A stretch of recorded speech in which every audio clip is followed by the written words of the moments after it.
Hola, yo soy el arquitecto Pablo Florio. ¿Qué tal? Algunos me conocen porque estuvimos hablando por Zoom. La idea de hoy es poder contarles algunos aspectos respecto de la arquitectura en el siglo XV, no en cualquier lado, sino en un lugar muy específico que se llama la ciudad de Florencia. Pero para poder entrar a este tema, me gustaría que compartamos algunas ideas de lo que vamos a hablar en el curso. Un tema importante, pasado, presente y futuro buscando la historia. Nosotros no estamos en cualquier lado, estamos en la ciudad de Rosario. Estamos en la ciudad de Rosario en el siglo XXI y a partir de ahí es donde vamos a empezar a mirar el pasado. Nosotros no solo hablamos de historia, sino que reflexionamos sobre la historia. Y en ese sentido, a partir de lo que vemos en la ciudad, hay algunas preguntas que me gustaría hacerles a ustedes. Lo que estamos viendo, ¿es pasado o es presente? El pórtico del cementerio, el pórtico de la catedral, para nosotros, ¿son pasado o son presente? Otra pregunta interesante, ¿qué es el pasado y qué es el presente? Ya sé que suena muy filosófico, pero me parece bueno que para hablar de historia discutamos y nos pongamos a pensar de esas cosas. Volvámoslo a plantear.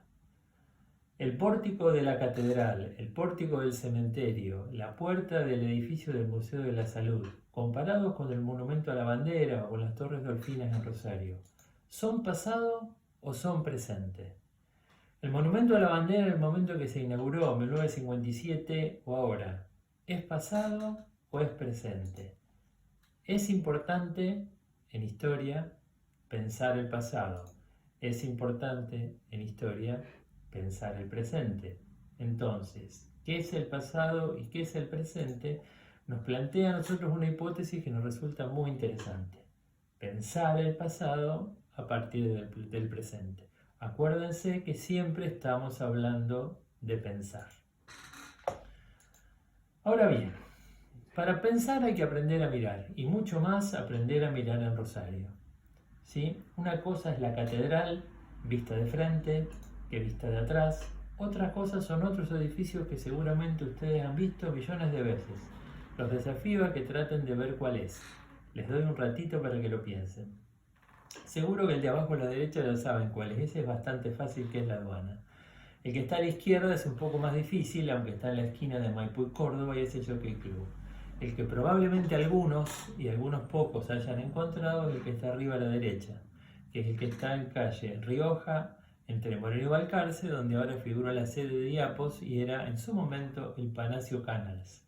Nosotros los arquitectos tenemos que aprender a mirar y de vuelta preguntarnos qué mirar. ¿Qué mirar de ese pasado que vamos a pensar a partir de pensar el presente?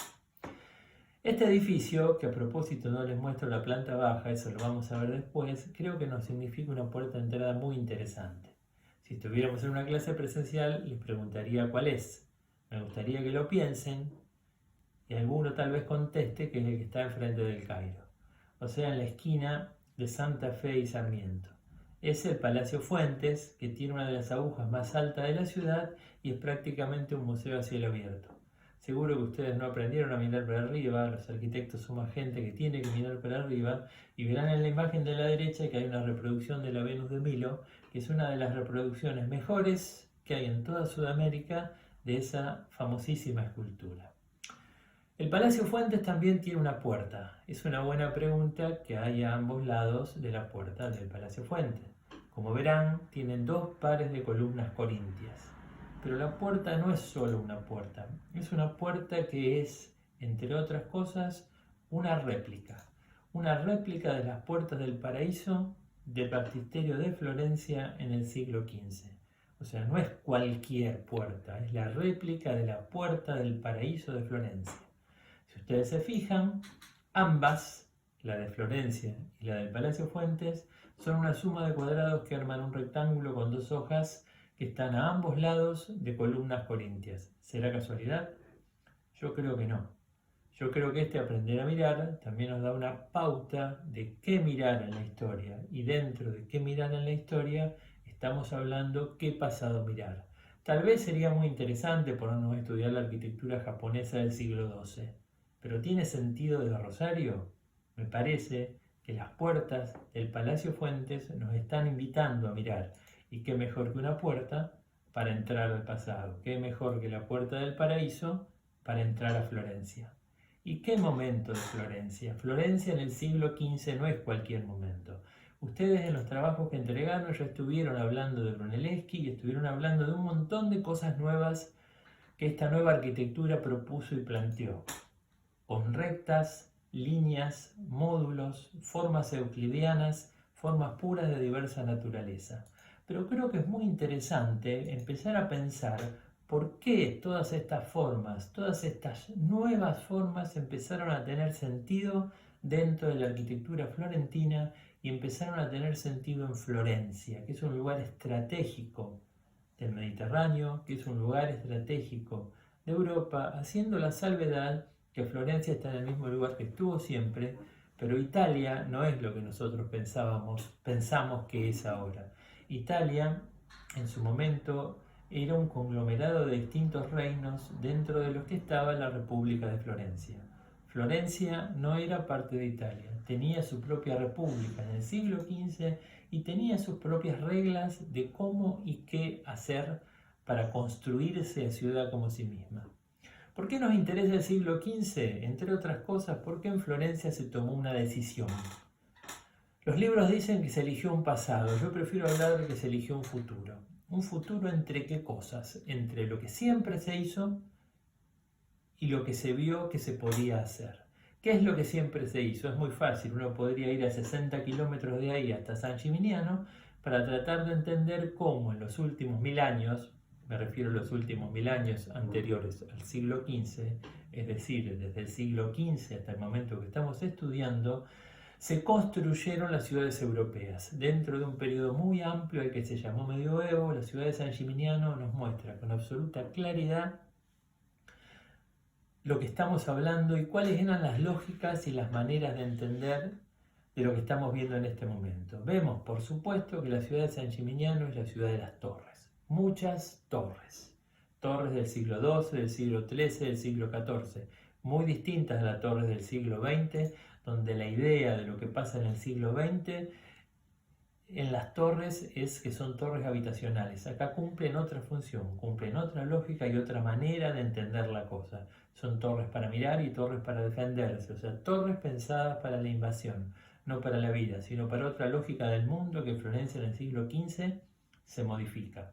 Por supuesto, si tratamos de entender la lógica del modo en que está organizado el San Gimignano, vemos que en realidad las torres son de los distintos señores y nos hablan con absoluta claridad de quién es el más poderoso. Lógicamente, el más poderoso es el que la tiene más grande, el que tiene la torre más grande. Por supuesto, o habían pensado en alguna otra cosa. Vemos que la lógica es una lógica bien elemental y bien binaria, la ciudad adentro y la ciudad afuera. Una ciudad amurallada que nos muestra con absoluta claridad un límite con fortificaciones y un límite con una puerta. Una puerta a la que muchos intendentes ahora en medio de la pandemia les gustaría poder cerrar con llave. Pero bueno, San Gimignano la tiene. Y verán que toda la fortificación de la puerta tiene una serie de particularidades muy interesantes planteadas para la defensa, que yo calculo que cualquiera que haya visto El Señor de los Anillos o haya visto Vikingos se dará cuenta cuáles son las funciones de cada una de las partes que están presentes acá. En una ciudad que solo está pensada para una cosa, para marcar la diferencia entre el adentro y el afuera y que la lógica interior sea solo una lógica de la ciudad de San Gimignano y que ningún otro pueda llegar a entender. Ahora bien, esta lógica de San Gimignano es la que Florencia decidió partir, decidió romper y decidió empezar a mirar para otro lado, confrontarla con otro lugar que quedando más lejos de San Gimignano en el espacio y más lejos de Florencia en el tiempo, trajo otra manera de ser, que es Roma, sus monumentos y sus ruinas. Tenemos acá, por ejemplo, al Arco de Tito. Al Arco de Tito que nos habla de un senador romano, o sea, un tipo extremadamente importante, una persona a la que merecía la pena hacerle un arco, o sea, hacerle un memorial, un elemento conmemorativo, pero con formas absolutamente distintas a las que se vinieron construyendo para el siglo XV en los últimos 1000 años y pasaron a ser formas euclidianas simples, formas puras de las que ustedes ya han escuchado hablar y que nos presentan una manera absolutamente diferente de plantear el modo de encarar la arquitectura. Una forma muy concreta, muy prístina y muy básica de presentarnos un memorial de un senador romano en donde un círculo inscripto en un cuadrado virtual definido por columnas y arquitraves nos dan una nueva manera de entender el espacio. Podríamos quedarnos solamente con el arco de Tito, pero vemos que también tenemos el arco de Constantino, que como ustedes se darán cuenta es más grande, es más importante y tiene mayor cantidad de cosas, mayor cantidad de formas y mayor cantidad de elementos arquitectónicos. Acá la lógica no es solo la lógica del tamaño, sino es la lógica de la cantidad y la lógica de la calidad, en donde las formas euclidianas empiezan a tener su propio rol, su propio sesgo y su propio sentido dentro de la composición. Verán que en el centro tenemos el círculo más grande y a ambos lados simétricos dos círculos más pequeños. A su vez otros dos círculos más pequeños sobre estos y todo conformado con un sistema de ejes principales y ejes secundarios que dentro de una trama le dan la lógica de la composición euclidiana con un montón de mensajes que inclusive hoy tenemos presente como una manera de entender el espacio, de entender el mensaje y de que a través de Florencia en el siglo XV, o sea, hace más de 500 años, nos dan las pautas para que podamos entender lo que los romanos de 1000 años antes del siglo XV empezaban a transmitirnos como un mensaje claro. Nosotros mirando Florencia, Florencia mirando a Roma y todos hablando el mismo código, un código de líneas básicas, de líneas principales y de formas geométricas que le dan sentido a un mensaje. El sentido de la manera de utilizar las formas arquitectónicas para transmitir, más allá de que el idioma que se hable, el concepto y el contenido de lo que arquitectónicamente estamos queriendo decir.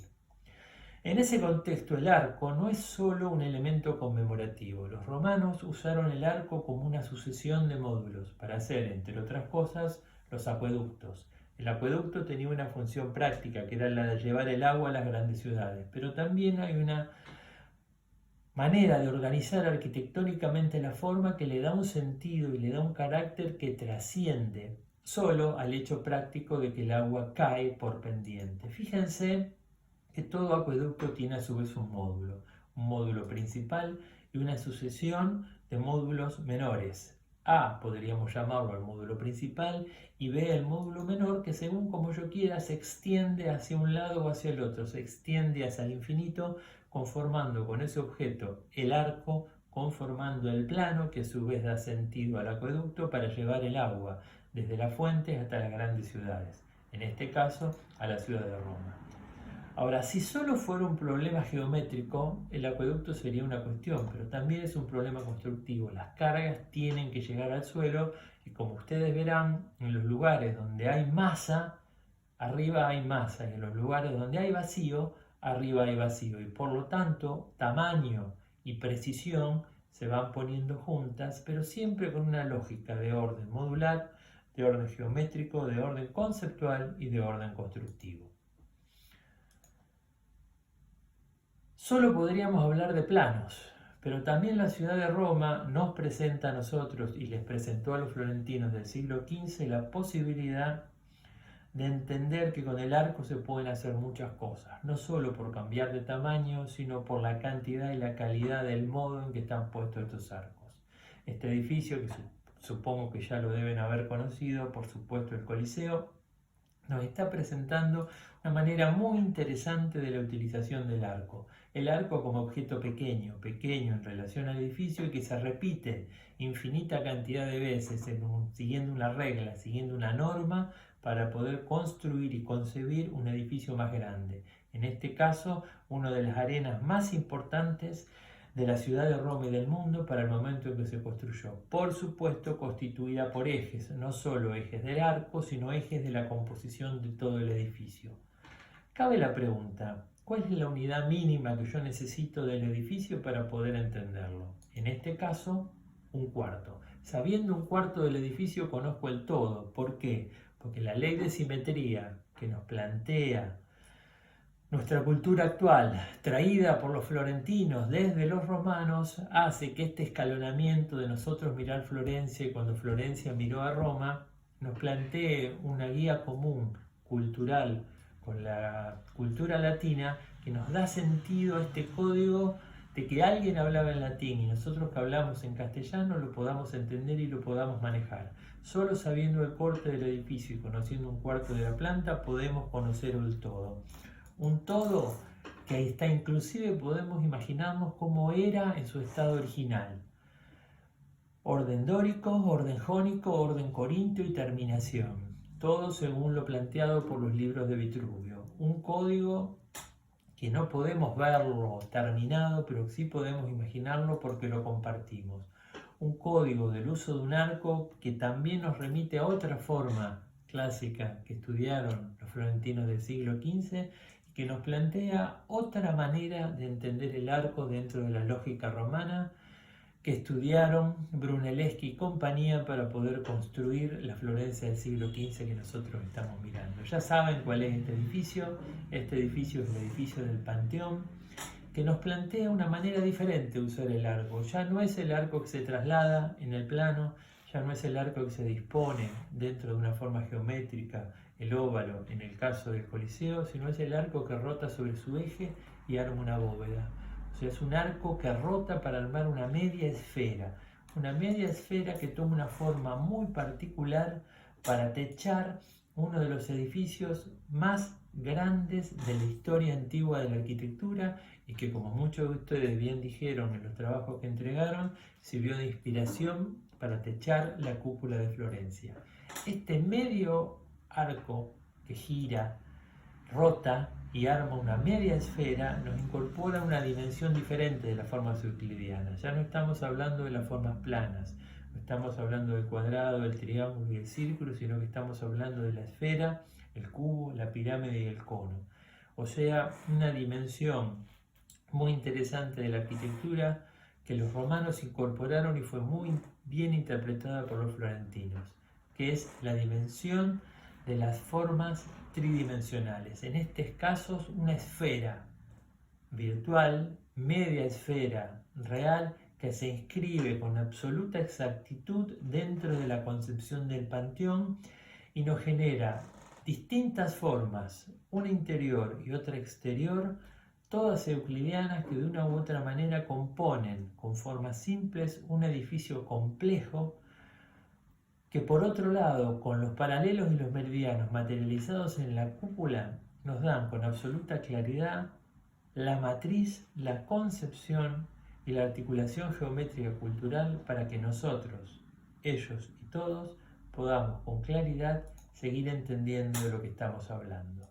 Un edificio que rompió el modo de construir para inspirar a otro edificio que también cambió el modo de construir. La cúpula de Florencia. La cúpula de Florencia en la que Brunelleschi decidió cómo hacerla a partir de haber decidido ser y asumir el rol del arquitecto. El rol del arquitecto que nos vuelve a traer las formas euclidianas, pero ya desde otro punto de vista en donde el Hospital de los Inocentes, utilizando el arco romano, la columna romana, pero desde una concepción de Florencia en el siglo XV, utilizando la repetición que vemos en los acueductos, pero para hacer la fachada de un edificio, utilizando las formas euclidianas que vemos en los arcos conmemorativos, pero para hacer la fachada de una capilla, nos está planteando una nueva manera de entender las formas que nos traen de vuelta la pregunta. ¿Qué es el pasado y qué es el presente? Pensemos el pasado a partir del presente y desde Rosario.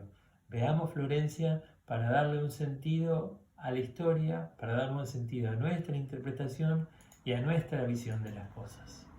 Espero que les haya servido. Nos vemos la próxima.